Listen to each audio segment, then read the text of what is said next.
Have you ever felt so lost and desperate that it felt like the whole world was against you? Jieming certainly felt that way. He finally found the courage to tell both his and Xiaoling's families everything. He laid it all out on the table, the loan sharks, the terrifying threats, the constant fear for Jiejun's safety. The room fell silent, the weight of his confession hanging heavy in the air. For a moment, he feared the worst: blame, anger, maybe even being cast out. But what happened next was something he never could have predicted. The arguments, the disagreements, the long-standing tensions between the two families, they all just melted away. In their place, a single, powerful resolve started to form.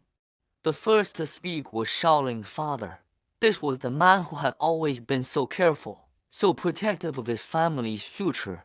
He looked at Jieming, then at his own daughter, and said he was willing to sell the piece of land he'd been saving his entire life. It was supposed to be for his retirement, a safety net for his old age. But now, he saw a more immediate need, a crisis that demanded sacrifice. Before anyone could even process this incredible gesture, Jieming's mother spoke up. With tears in her eyes, she declared she would sell all her gold jewelry. These weren't just trinkets. They were her life savings, pieces bought for weddings, anniversaries, and special occasions, each one holding a precious memory. But memories, she realized, couldn't protect her son. The spirit of sacrifice was contagious. Xiaoling's mother, known for her collection of treasured antiques and collectibles, didn't hesitate. She announced she would sell every last piece. These items were her pride and joy, things she had spent years curating. But compared to a human life, they were just things. One by one, family members from both sides stepped forward, offering whatever they could. It was no longer about his family or her family. They were just one family, united by a shared crisis and a common goal to save Jiejun. Watching this, Jieming was overwhelmed. He had expected a storm of anger, but instead, he was met with a tidal wave of love and support. It was a powerful, humbling moment. With the money gathered, they had enough to pay off the ruthless loan sharks. The cloud of fear that had been hanging over them began to lift, but the family's support came with one firm, non-negotiable condition: Jiejun had to agree to go to rehab. This wasn't just about paying off a debt.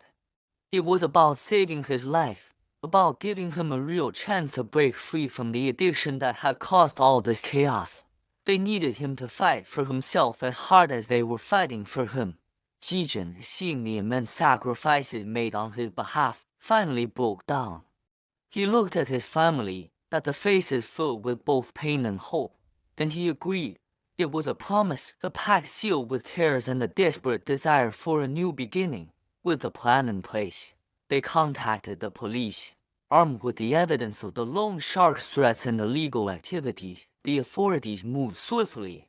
Then, a coordinated operation, the entire gang was apprehended. The phone calls stopped. The menacing figures lurking in the shadows were gone. A collective sigh of relief echoed through the family. It felt like the nightmare was finally over.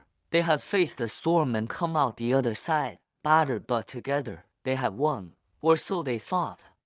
The next morning, as the sun rose on what should have been the first day of their new, peaceful life, they made a chilling discovery.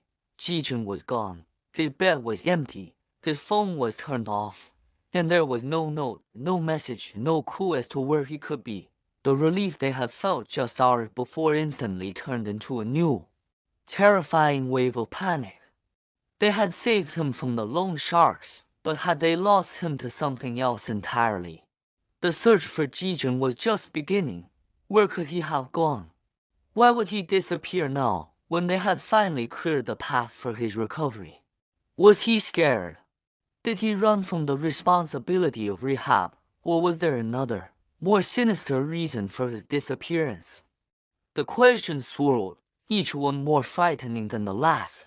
The family that had just come together in a powerful display of unity now faced their greatest test yet. Finding Jiejun was no longer just about helping him. It was about bringing a piece of their family back home. What happened to Jiejun? Join us next time to find out. Make sure you rate, subscribe, and have your notifications turned on so you don't miss the next chapter in this incredible story.